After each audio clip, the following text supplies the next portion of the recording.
दोस्तों वीडियो सिर्फ और सिर्फ एजुकेशनल पर्पस के लिए है, इन्वेस्टमेंट एडवाइस नहीं है। तो वीडियो को देखकर आप सीख सकते हो और इन्फॉर्मेशन को ले सकते हो। शुरू करते हैं आज के बाजार के साथ में। क्लोजिंग हो चुकी है प्लस में 30 पॉइंट्स की तेजी है, कुछ खास तेजी नहीं है। 25,910 के आसपास की क्लोजिंग है, 940 का हाई था। लेकिन लो की बात करें तो 25,740 तक निफ्टी पहुंच गया था। उसके बाद निफ्टी ने रिकवरी दिखाई और अपने हाई के आसपास यानी 940 के आसपास की क्लोजिंग दी है। निफ्टी बैंक में भी ऐसा ही कुछ देखने को मिला। निफ्टी मिड कैप ने अंडर परफॉर्म किया। स्मॉल कैप ठीक ठाक तेजी के साथ में बंद हो चुके हैं। कंपनीज के स्टॉक को देखें तो मैक्सिमम स्टॉक्स नीचे जाके बंद हुए हैं।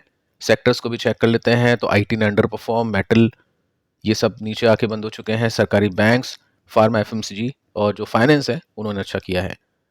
अब देखिए पाइन लैब की लिस्टिंग हो चुकी है। लिस्टिंग गेन्स कितने हैं? 10% के आसपास के गेन्स मिले हैं। जीएमपी जैसा हमको बता रहा था उसी तरह के गेन्स यहाँ पे देखने को मिल रहे हैं। जीएमपी में कुछ ज़्यादा कुछ मिल नहीं रहा है, मतलब आईपीओ लगाने पे लिस्टिंग गेन में। लेकिन उसके बाद में काफ़ी सारी जो कंपनीज हैं उनके स्टॉक्स चल जा रहे हैं, जैसे एथर इंडस्ट्रीज हम बोल सकते हैं, साथ में ग्रो भी हम बोल सकते हैं, क्योंकि ग्रो ने भी आज काफ़ी अच्छा परफॉर्म किया है। तो इसकी वजह से हम ये देख सकते हैं कि कल के दिन जो 37% ऊपर था अपने इशू प्राइस से, आज के दिन हो चुका है 48% ऊपर। ग्रो को लेकर हमने बातचीत की है कल के वीडियो में, अगर आपने देखा नहीं तो आप देख लेना। वैल्यूएशन थोड़ी सी कंफर्टेबल लग रही है, क्योंकि जो अर्निंग ग्रोथ इसने दी है पिछले 3 साल में ट्रिपल डिजिट के CAGR के साथ, वैसी कोई भी कंपनी ग्रोथ नहीं दे पाई है इस कैटेगरी के अंदर। देखना पड़ेगा कि मार्केट इसको कहाँ पे वैल्यू करता है। फिलहाल के लिए तो कंपनी वेट एंड वॉच के मोड में है, क्योंकि देखते हैं टेक्निकल क्या स्ट्रक्चर बनता है। और जिनके पास भी आईपीओ में होगा स्टॉक, अभी होल्ड करे तो 50% के आसपास की प्रॉफिट में हो गए। आगे चलते हैं। अब देखिए आज के दिन काफ़ी इंपॉर्टेंट न्यूज़ आनी पेंडिंग थी बिहार इलेक्शन की, और काउंटिंग स्टार्ट हो चुकी थी सुबह 8 बजे के आसपास। और स्टार्टिंग में अगर हम देखें आधे घंटे की जो काउंटिंग थी उसके अंदर एनडीए लीड कर रही थी। तो उसके हिसाब से मार्केट ने परफॉर्म किया, क्योंकि मार्केट एक्सपेक्ट कर रहा था ये। मार्केट में जो अभी पिछले कुछ दिनों से तेजी बनी है वो इसी वजह से बनी है कि एनडीए की सरकार वहां पे जीतेगी। लेकिन अगर कुछ अपोजिट हो जाता तो मार्केट की गिरावट के लिए बहुत जगह बाकी थी। 6%, 5% की बातें हुई थी। और मैंने आपको कहा था कि मुझे ऐसा नहीं लग रहा है पर्सनली। तो ठीक है, यहाँ पे एनडीए लीड करी थी उस टाइम। उसके बाद में हमने देखा कि नून सेगमेंट के अंदर काउंटिंग कुछ ऐसी थी कि एनडीए लीड करी थी 200 सीट के साथ में। तो उसके बाद में भी मार्केट ने अच्छा ही परफॉर्म किया। साथ में अगर आप देखोगे इसका निफ्टी का पैटर्न, तो आपको सिंपली दिखाई देगा कि बंद होते होते प्लस में क्लोजिंग दी है, जैसे कि मार्केट को लगा कि एनडीए ही जीतेगी। और देखते हैं कि कल कैसे इंपैक्ट होगा, मतलब मंडे को कैसे इंपैक्ट होगा, क्योंकि आउटकम अभी के समय काउंटिंग का कुछ ऐसा है जिसमें एनडीए काफी आगे है, 204 सीट के साथ में आगे आपको देखने को मिल जाती है। ठीक है, बाकी डिटेल्स भी आप यहाँ पे देख सकते हैं चाहे तो। ठीक है, कोई दिक्कत नहीं है मार्केट के अंदर। मार्केट के अंदर जो तेजी बनी है सस्टेन हो सकती है। बाकी रेसिस्टेंस के बीच में गैप बाकी है। सिचुएशन अपन ने देखी थी, एक अच्छी बुलिश कैंडल यहाँ पे बनती है, उसके बाद में रिवर्सल आता है, उसके बाद में कंटिन्यूसली तेजी बनती है। गैप अभी बाकी है, लेकिन हमने पिछले 2 ब्रेकआउट्स देखे हैं। इस चार्ट के अंदर आप देख सकते हैं, यहाँ पे निफ्टी ने अपना स्विंग कंप्लीट किया, उसके बाद में भी थोड़ा सा तेजी में था। यहाँ पे भी निफ्टी ने स्विंग कंप्लीट किया, उसके बाद भी थोड़ा सा तेजी में था। ये जो स्विंग है ये कंप्लीट हो जाता है तो उसके बाद भी हम उम्मीद कर सकते हैं कि मार्केट थोड़ा सा आउट परफॉर्म कर जाएगा इस पास्ट डेटा के हिसाब से। क्योंकि जो अभी मार्केट ने गिरावट दिखाई है इस पास्ट डेटा के हिसाब से दिखाई है 3% की। यहाँ पे भी मार्केट ने 3% की गिरावट दिखाई थी, यहाँ पे भी 3% के आसपास मार्केट नीचे था। डेटा के हिसाब से एक्सपेक्ट कर सकते हैं कि मार्केट हो सकता है अच्छा कर जाए। बाकी अगर कुछ अनएक्सपेक्टेड न्यूज सुनने को मिल जाती है तो फिर हाँ ठीक है, फिर मार्केट अपोजिटली परफॉर्म कर सकता है। अब देखिए कुछ कंपनीज को चेक करते हैं, काफी इंटरेस्टिंग पैटर्न देखने को मिले हैं। काफी सारी ऐसी कंपनीज भी आपको यहाँ पे दिखेगी जिनके स्टॉक अपने सपोर्ट के आसपास है, अच्छे रिजल्ट आ चुके हैं, बाइंग हुई है और रेसिस्टेंस के बीच में काफी अच्छा गैप है।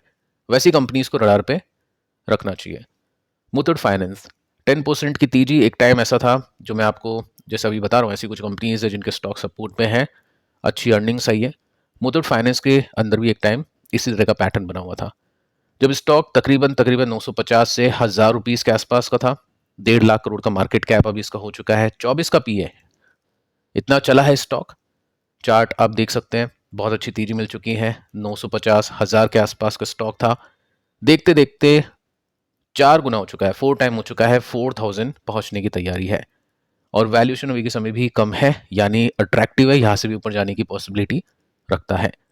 उस समय स्टॉक अपने सपोर्ट पे था, अच्छी अर्निंग्स आई, नई ब्रांचेस ओपन करने की परमिशन मिली और स्टॉक ने अच्छा किया। उसके बाद में क्यों उनके बेसिस पे जैसे भी डेटा मिलता गया, इन्वेस्टर्स को कन्विक्शन बढ़ता गया कि अगले क्वार्टर में रिजल्ट और अच्छा आ सकते हैं और अच्छा आ सकते हैं, वो सब चीज़ों के बाद में स्टॉक ने काफ़ी अच्छा परफॉर्म किया।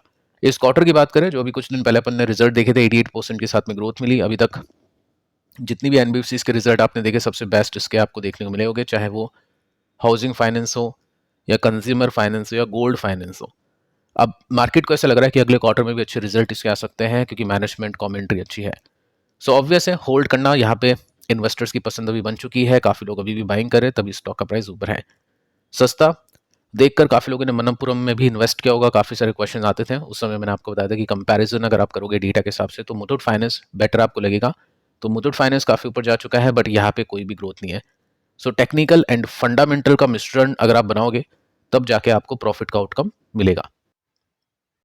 इसके बाद में दोस्तों सेकंड कंपनी है जुबिलेंट फूड। स्टॉक ने आज के दिन काफ़ी अच्छा परफॉर्म किया, 7% की तेजी। कल हमने इसके रिजल्ट को देखा था विदाउट एक्सपेक्टेशन, लेकिन रिजल्ट बहुत अच्छे थे, परसेंटेज बेसिस में काफ़ी अच्छा परफॉर्म किया। स्टिल स्टॉक अभी 160 के पीई के आसपास है। स्क्रीनर पे आपको इसकी रियल वैल्यूएशन दिख जाएगी अगर गूगल पे अपडेट नहीं हुई होगी तो। सो यहाँ पे तेजी आने के पीछे का रीजन है, प्रॉफिट नियरली ट्रिपल हो गए थे Q2 के अंदर। सो 200-250% के आसपास या 200% के आसपास हम बोल सकते हैं ग्रोथ इसमें देखने को मिली है, और जो कि काफ़ी शानदार थी, और उसी की वजह से स्टॉक ने काफ़ी अच्छा परफॉर्म किया। सो चैलेंजेस थे काफ़ी सारे, स्टिल कंपनी ने काफ़ी अच्छा परफॉर्म किया है। ईपीएस बीटन बाय 100%, ये डेटा बहुत ही सही डेटा होता है। अगर मैं पिछले 3 क्वार्टर की बात करूँ तो उसके अंदर आप देखोगे तो 25, 38, 114% के साथ में एक्सपेक्टेशंस बीट हो चुकी है। साथ में हमने ये भी देखा कि स्टॉक जब भी इन लेवल्स पे आता है तो काफ़ी अच्छी तेजी बनती है, तो अच्छे गेन्स यहाँ पे इन्वेस्टर्स के हाथ में आ जाते हैं। तो पिछले कुछ टाइम में अच्छे रिजल्ट आ रहे थे, एक्सपेक्टेशंस बीट हो रही थी, हाई वैल्यूएशन के चलते ऊपर ब्रेकआउट नहीं हो रहा था, लेकिन रिजल्ट अच्छे आने पर ये जो सपोर्ट है यहाँ पे बाइंग इंटरेस्ट बन रहा था। सो आज के दिन भी वही देखने को मिला है, सपोर्ट और रेसिस्टेंस के बीच में गैप को देखें तो 18% का गैप इसमें देखने को मिल जाता है। सो यहाँ पे इन्वेस्टर्स की स्टडी होनी चाहिए। काफ़ी सही चार्ट का पैटर्न देखने को मिलता है और काफ़ी सही अर्निंग्स इसमें देखने को मिल जाती है। नेक्स्ट कंपनी बीडीएल, इसने भी काफ़ी अच्छा परफॉर्म किया, 6% की तेजी इसमें मिली है। कल अपन ने इसके रिजल्ट को देखा था, हाई वैल्यूएशन का पी है। सो ऐसे में एक कैप होता है ऊपर जाने का, एक रेसिस्टेंस होता है, वहाँ तक स्टॉक पहुँचते हैं, उसके बाद में अगर कुछ अच्छे रिजल्ट आते हैं तो वहाँ से और ऊपर जाने की पॉसिबिलिटी बनती है। सो प्रॉफिट अप हुए थे इसके 76% के साथ में। एस्टिमेट का डेटा हमारे पास में था, जिसमें हमने देखा कि एक्सपेक्टेशंस बीट हुई है, टीजी की एक्सपेक्टेशन थी, बट पेंडिंग है अभी ब्रेकआउट। देखते हैं इस वैल्यूएशन पे भी यहाँ पे ब्रेकआउट होता है या फिर नहीं, क्योंकि ऐसे में देखना चाहिए थोड़ा सा ब्रेकआउट का सीन। तो 26% ऊपर इसका देखने को मिलता है रेसिस्टेंस। पिछली बार जब स्विंग कंप्लीट किया था तो रेसिस्टेंस से थोड़ा सा और ऊपर चला गया था। देखते हैं इस बार किस तरह का पैटर्न यहाँ पे बनता है।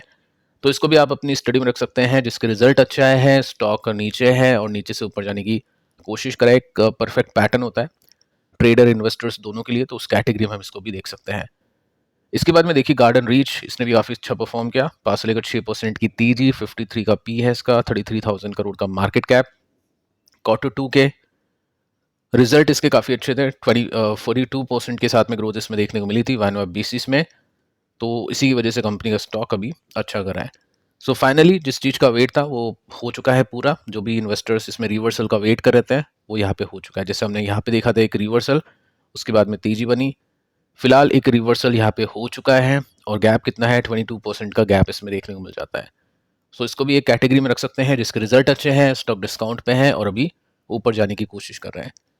इसके बाद में बीएससी, ये अपने रेसिस्टेंस को कंप्लीट करने के लिए तैयार है। यहाँ पे भी हमने एक स्विंग देखा, रिजल्ट इसके अच्छा है, उसके बाद में तेजी यहाँ पे बन रही है। सो ये तो ऑलमोस्ट कंप्लीट होने वाला है। अगले ब्रेकआउट के लिए वेट एंड वॉच यहाँ पे किया जाएगा, क्योंकि पिछले जो भी ब्रेकआउट्स मिले हैं, जैसे आप देखोगे तो यहाँ पे स्विंग कंप्लीट, उसके बाद में ब्रेकआउट, बड़ी तेजी, यहाँ पे स्विंग कंप्लीट, ब्रेकआउट, बड़ी तेजी, यहाँ पे स्विंग कंप्लीट, ब्रेकआउट, फिर तेजी की एक्सपेक्टेशन की जा सकती है। ऐसा क्यों? क्योंकि रिजल्ट अच्छे हैं। अगर रिजल्ट अच्छे नहीं होते तो फिर हम ये बात नहीं कर रहे होते हैं। अगली कंपनी बजाज होल्डिंग्स, इसने भी काफ़ी अच्छा परफॉर्म किया, 4% की तेजी इसमें देखने को मिली है। ये भी स्टॉक अभी के समय काफ़ी अट्रैक्टिव है।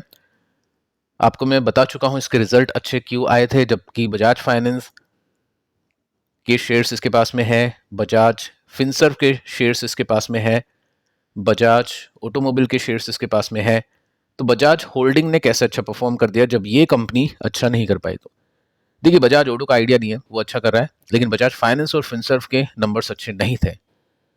अब इन दोनों कंपनीज में या इन तीनों कंपनीज में ग्रोथ कम होगी तो ये तीनों कंपनीज डिविडेंड ज़्यादा देगी, और डिविडेंड ज़्यादा देगी तो बजाज होल्डिंग का फायदा होगा, क्योंकि बजाज होल्डिंग की कमाई होती है डिविडेंड से, ठीक है। और बजाज ऑटो अच्छा डिविडेंड देता है, अभी 2.5% का डिविडेंड है, एक टाइम पे 4% का डिविडेंड दे रहा था, तो बजाज ऑटो काफ़ी इंपॉर्टेंट रोल प्ले करता है। साथ में अगर इन तीनों कंपनी के स्टॉक चल जाते हैं तो उसका फायदा बजाज होल्डिंग्स को मिल जाता है। लेकिन बहुत अच्छी ग्रोथ यहाँ पे तीनों कंपनीज में देखने को मिलेगी, और डिविडेंड ये तीनों कंपनीज कम देगी, तब बजाज होल्डिंग का स्टॉक गिरेगा। यानी हेजिंग के लिए इसको देखा जा सकता है कि बजाज होल्डिंग अगर अच्छा करेगा तो हो सकता है फाइनेंस और फिनसर्व अच्छा ना करे। सो अभी इन्वेस्टर्स ने रिजल्ट देखे बजाज फाइनेंस के, बजाज फिनसर्व के, जो कि वीक थे। सबसे बड़ी बात यह है कि अगले क्वार्टर की जो गाइडेंस थी वो भी कम थी, तो इन्वेस्टर्स को क्लियर कट सिग्नल मिल गया कि कंपनी थोड़ा कम ग्रो करेगी, और कम ग्रो करेगी तो हो सकता है डिविडेंड ज़्यादा दे, और उसकी वजह से बजाज होल्डिंग्स का फायदा हो जाए। सो यहाँ पे आप देख सकते हैं स्टॉक अपने सपोर्ट के आसपास, रिजल्ट अच्छे हैं, अगले क्वार्टर के लिए पॉजिटिविटी यहाँ पे एक्सपेक्ट की जा रही है। अगर अपने ऑल टाइम हाई पे भी पहुंच जाता है तो 18% का गैप इसमें देखने को मिल जाता है, तो इसको भी आप अपनी स्टडी में शामिल कर सकते हैं। पीजी इलेक्ट्रोप्लास्ट बहुत ही अनएक्सपेक्टेड तेजी यहाँ पे देखने को मिली है, 4% की रिजल्ट खराब थे, लेकिन देखो तेजी यहाँ पे बनी है तो बाद में, स्टार्टिंग थी गैप डाउन के साथ में ओपनिंग की, लेकिन उसके बाद में बाइंग यहाँ पे हो गई। 60 का पी है, रिजल्ट अच्छे नहीं है, प्रॉफिट इसके टूटे हैं काफ़ी बुरी तरह से। साथ में आप देख सकते हैं ओपन हुआ था लो पे, लेकिन उसके बाद में ऊपर जाता है, क्योंकि मेंटेन कर चुकी है कंपनी फाइनेंशियल ईयर 26 की गाइडेंस। सो मेरे हिसाब से पॉजिटिव नहीं है, गाइडेंस बढ़ा दी तो हम उसको पॉजिटिव बोलते हैं। तो ठीक है, एक दिन का मूव हम डिसाइड नहीं कर सकते कि स्टॉक ने अच्छा करना है आगे चल के या नहीं, क्योंकि नंबर्स अच्छे नहीं है, तो कुछ दिन और देखते हैं कि कैसे स्टॉक करेगा। बाकी 86% के साथ में इसके प्रॉफिट गिरे हैं तो बड़ी बात है वो। सो देखना पड़ेगा कि स्टॉक यहाँ से अपने रेसिस्टेंस को ब्रेक करके ऊपर जाता भी है और इसको यहाँ पे सस्टेन करता है या फिर नहीं।